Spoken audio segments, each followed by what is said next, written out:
Olá, muito bom dia. Mais uma vez, obrigado pela sua companhia. Está começando mais um programa Agronegócio e você vai ver agora. Pressão de baixa no mercado de reposição vem ganhando cada vez mais força. A agronegócio brasileiro vai continuar nos próximos anos com a responsabilidade de sustentar os superávites comerciais brasileiros. O mercado do boi gordo começa a dar indícios de retomada de firmeza. Julho apresentou desvalorização de quase 7% para o bezerro de desmama em São Paulo. México pode comprar milho do Brasil se os Estados Unidos saírem do NAFTA. Você vai conhecer as plantas medicinais que controlam o ressecamento de pele na época do frio. O agronegócio está começando.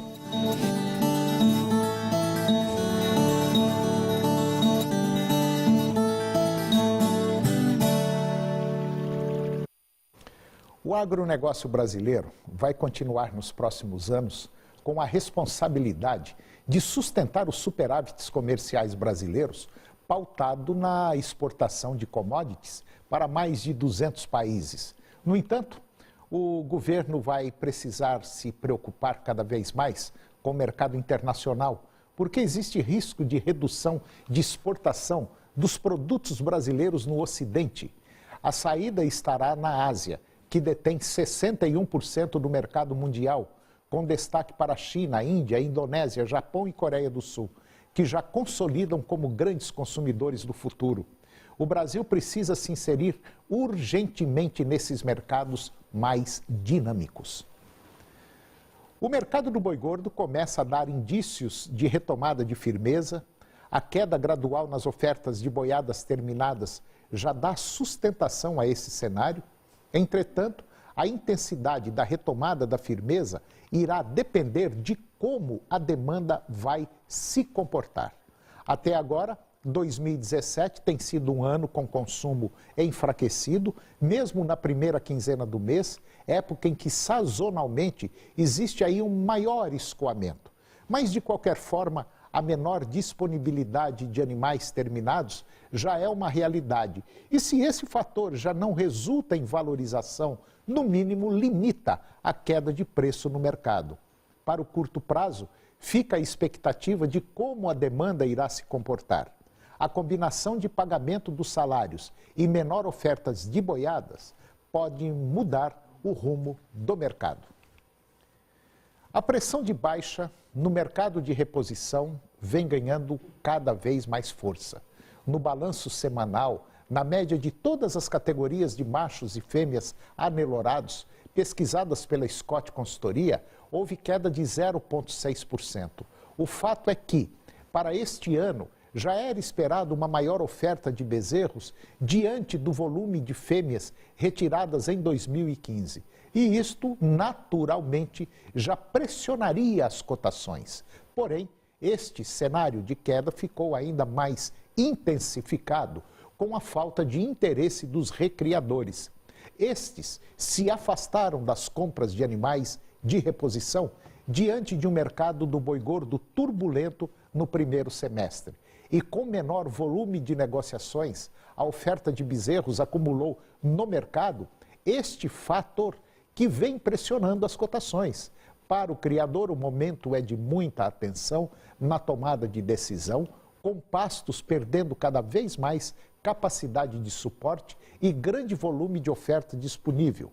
O mercado tende a ficar cada vez mais pressionado. Em São Paulo, por exemplo, no mês de julho, houve uma desvalorização de quase 7% para o bezerro de desmama, aproximadamente com 6 arrobas, atualmente cotado em R$ 940 por cabeça. E diante destes fatos, a relação de troca está mais interessante para o recriador. Atualmente são necessárias 7,3 arrobas de boi gordo para a compra de um bezerro de 6 arrobas. Há um ano eram necessárias 7,8, ou seja, uma melhora de quase 6% no poder de compra.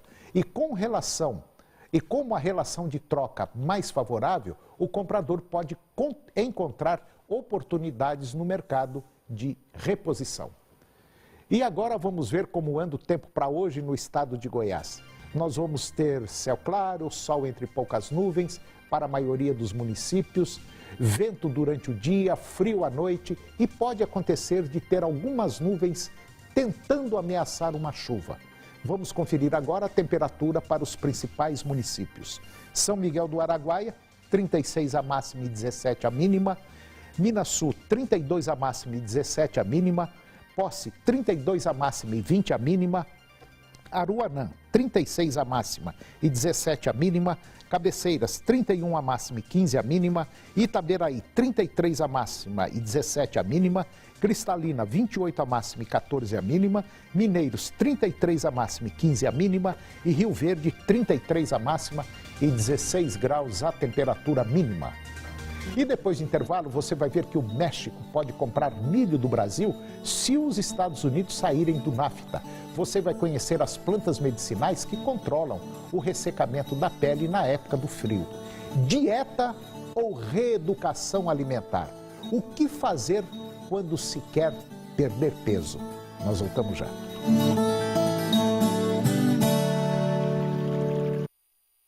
Eu vou conversar agora com Carolina Chaveiro da Silva. Carolina é nutricionista, especialista em nutrição clínica e esportiva.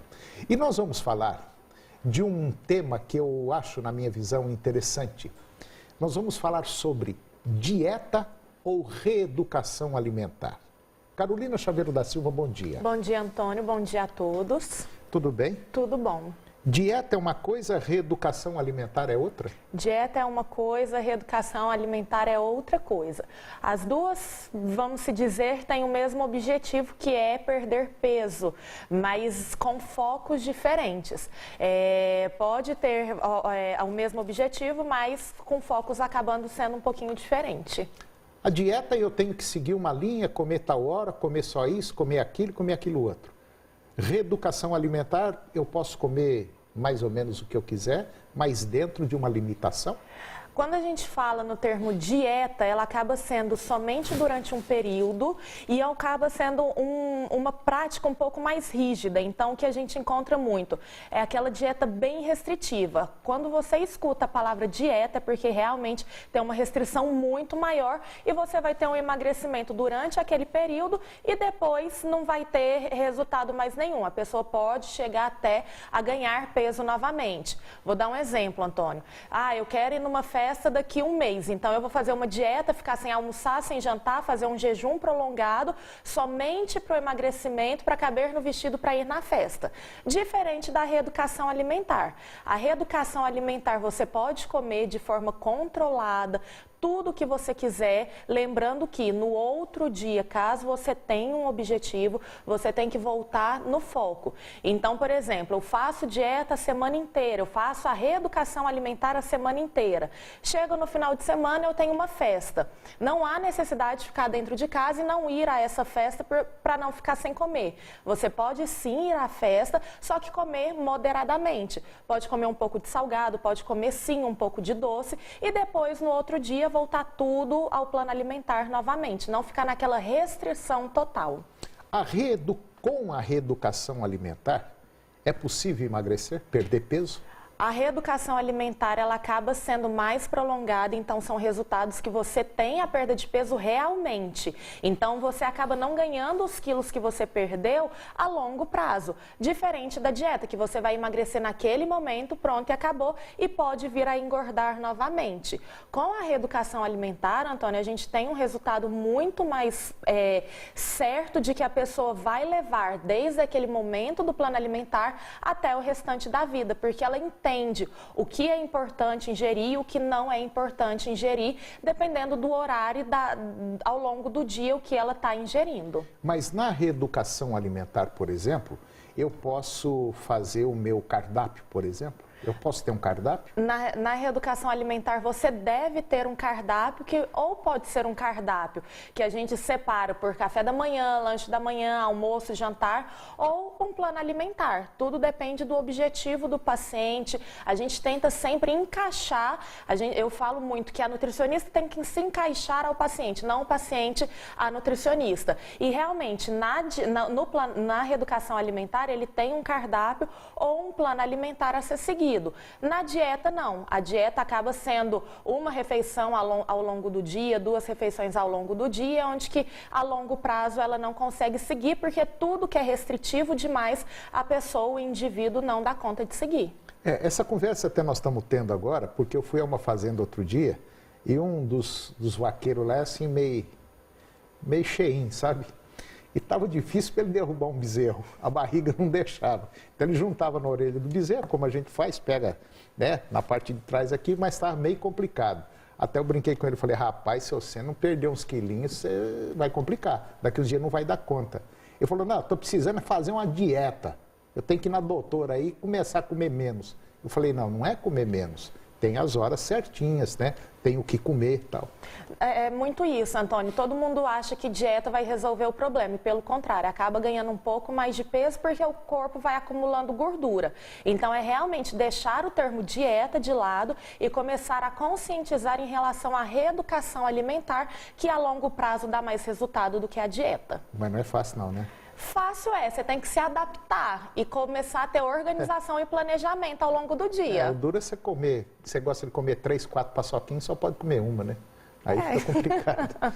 Bom, Carolina Chaveiro da Silva, obrigado mais uma vez pela sua participação e até o próximo. Obrigada, até o próximo. E depois do intervalo, nós vamos falar sobre uma possível exportação de milho brasileiro para o México e a doutora Mara Rubia vai comentar sobre as plantas medicinais que melhoram o ressecamento da pele agora nessa época do ano. Nós voltamos já.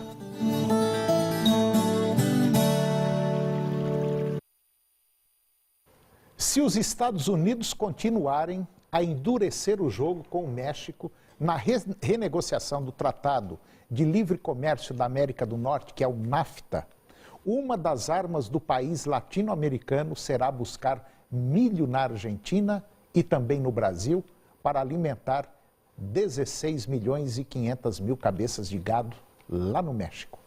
O problema político criado pelo presidente Donald Trump, que repetiu agora, nesta semana, a ameaça de abandonar o NAFTA, que considera um desastre para a indústria americana, pode ser oportunidade para o Brasil voltar ao mercado internacional como grande fornecedor de milho e bater o recorde de exportações do produto.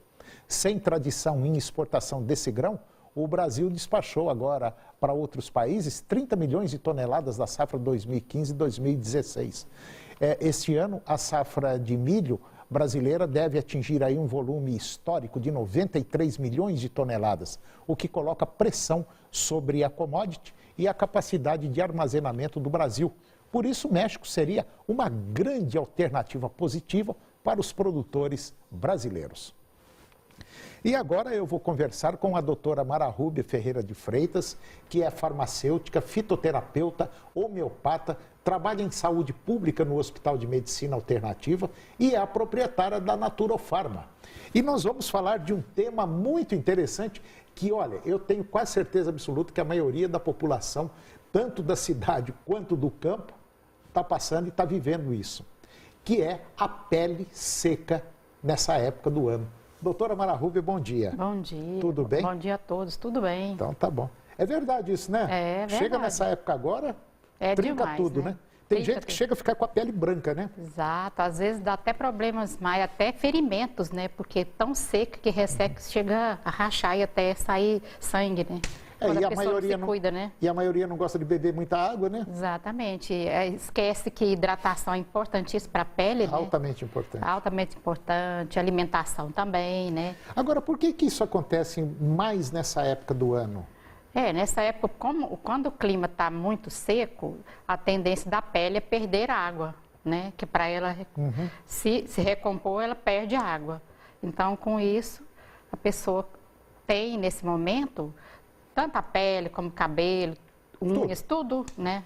O organismo todo tem a tendência de ressecar nessa Aí época. junta com a falta de beber água, que teria que beber no mínimo 2 litros de água, a pessoa não bebe, principalmente para quem mora em propriedade rural, começa na lida lá, esquece de beber água. Esquece de beber água. Quer dizer, aí começa a ter um problema sério, tanto externo quanto interno, porque não é só na pele, né? Questão de falta de água é no organismo como um todo. E perde muita água, né? Perde muita água.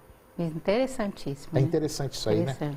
E a gente percebe assim meio facilmente no xixi, né? Exatamente. O xixi sai muito amarelo, tipo muito guaraná. Concentrado, muito né? concentrado, muito concentrado, né? A pessoa é só saber se ela está com pouca ingesta de água, é ela observar a urina. Se perceber que ela está mais escura... Mais que de cor de guaraná, assim, né? A urina tem que ser clara. Clarinha, né? Mais clarinha possível.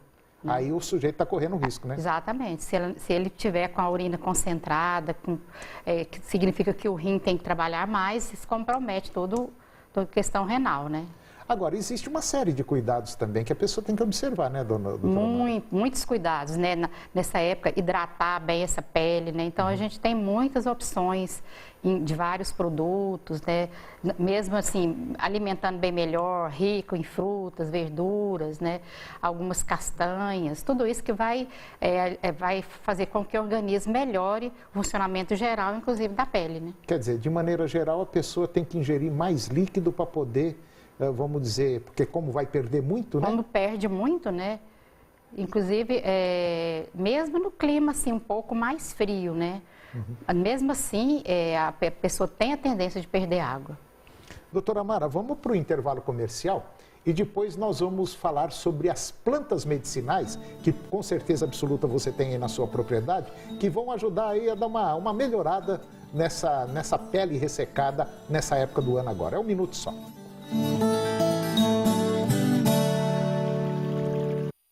Eu estou de volta conversando com a doutora Mara Rúbia Ferreira de Freitas e nós vamos falar agora sobre as plantas medicinais que controlam ou pelo menos melhoram um pouco o ressecamento da pele nessa época do ano agora, nessa época de frio. Doutora Mara Rúbia, nós já falamos aí dos cuidados, o porquê que a pele resseca, que a perda de água, né? A pele perde muita água agora nessa época do ano. Exatamente. E das plantas medicinais, quais são as plantas, por exemplo, que conseguem, vamos dizer, melhorar um pouquinho esse recuperar um pouquinho essa hidratação, né? Então, nós temos várias plantas medicinais que ajudam. Tem a cavalinha, a camomila, né? Cavalinha, camomila. Cavalinha é rica em silício, que é um mineral bem importante para a questão de reconstruir E o silício, ele retém água, né? Retém água, então Segura, né? melhora muito o funcionamento dessa pele ressecada. A cavalinha e a camomila. Camomila é um hidratante da pele também, né? Ela suaviza, ela ameniza, então ela hidrata bem essa pele e tem ação anti-inflamatória da pele também. Aloe vera e hortelã. Aloe vera, que é a nossa famosa babosa, né? Então, essa aí é um hidratante muito bom. Além de ser hidratante, é filtro solar. Então, você pode utilizar em cremes, em gel, em óleos, aplicar na pele. E hortelã? Hortelã também tem uma ação de reidratar a pele. Mas aí faria o quê? Toma chá? Pode fazer o chá, né? Tomar o chá. Todas essas plantas você pode usar tanto interna como externamente, né? Você pode fazer o chá de hortelã, que vai ter uma hidratação, e também fazer produtos à base de creme, gel, óleos, né? Na pele. Centelha asiática e chá verde. Centelha asiática também. A centelha asiática é uma planta muito utilizada na pele de uma forma geral, né? Porque ela tem uma ação também, inclusive até na questão da celulite, que a gente fala que ela realmente recupera essa água perdida, né? E o chá verde também, que é o famoso Camellia sinensis, muito utilizado em problemas de pele e também até como filtro solar natural. Você aplica na pele, faz creme, faz gel, faz óleos, vai aplicar na pele e esse resultado é muito bom. Ginseng e óleo de prímula. O ginseng é uma planta que é usada internamente também como um tônico geral do organismo, mas também na pele, em creme, em óleo, em gel, ou mesmo o próprio chá, né? Pode ser aplicado diretamente na pele. E o óleo de prímula também é uma planta também muito utilizada como hidratante da pele, tanto para o uso interno como aplicar em gel, em creme ou mesmo em óleo, o próprio óleo aplicado na pele. Óleo de coco e óleo de gergelim. O óleo de coco é fantástico, né, como hidratante da pele. Você pode usar ele direto na pele, fazer massagens, ele vai ter ou pode misturar em cremes. E o óleo de gergelim também. O óleo de gergelim é um hidratante poderosíssimo da pele. além de ser um filtro solar natural também. Então, você pode tanto usar para, por exemplo, no caso do óleo de gergelim, até para cozinhar, você pode usar. E usar tanto interno como externamente, em massagens. Vai ter uma hidratação, sim, muito boa na pele. Óleo de macadâmia e óleo de semente de uva. Esse eu nunca tinha ouvido falar, óleo de semente de uva. Óleo de semente de uva é muito bom, é muito utilizado. Os dermatologistas receitam muito em cremes hidratantes da pele. Além de associar outras substâncias, associa o óleo de semente de uva e o óleo de macadâmia, que é uma planta fantástica também para hidratar de uma forma geral. Óleo de linhaça e aí tem as vitaminas, As né? vitaminas, proteínas, tal. Exatamente. O óleo de linhaça também é uma outra que é usado tanto como relaxante do organismo, se você usar internamente, né? Então, fazendo uma limpeza, como também usar na pele, ele vai hidratar bem essa pele ressecada. Muita fruta? Muita fruta, muita verdura, né, que é bem importante para a pessoa estar realmente melhorando o estado geral dela, com isso a pele também, né, que a pele sente quando o organismo está desnutrido. É verdade. A pele é um primeiro órgão que vai sentir, sinal, né? Sinal que a pessoa está desidratada é a pele. Então, por isso é importante. Tem gente que chega a rachar até os lábios, né? Exatamente. Os protetores labiais também nessa época do ano é muito importante estar utilizando, né? A base de até dos próprios olhos, né? Aplicar nos lábios. Então, de uma forma geral, esses cuidados gerais, né? De hidratação e alimentação, o sono também, né? É fundamental para você ter uma pele boa e mais hidratada, é boa noite de sono. O sono é fundamental também. Doutora Mara Rúbia, essa vai ser meio difícil do sono. O sono. Muito obrigado mais uma vez pela participação da senhora no nosso programa. Muito boa essa conversa. E até o próximo. Obrigada, até o próximo. E obrigada a todos. E o programa de hoje chegou ao fim. E eu termino com a seguinte mensagem: progresso é impossível sem mudança. E aqueles que não conseguem mudar sua cabeça, não conseguem mudar nada. Um grande abraço, um bom dia e até o próximo programa.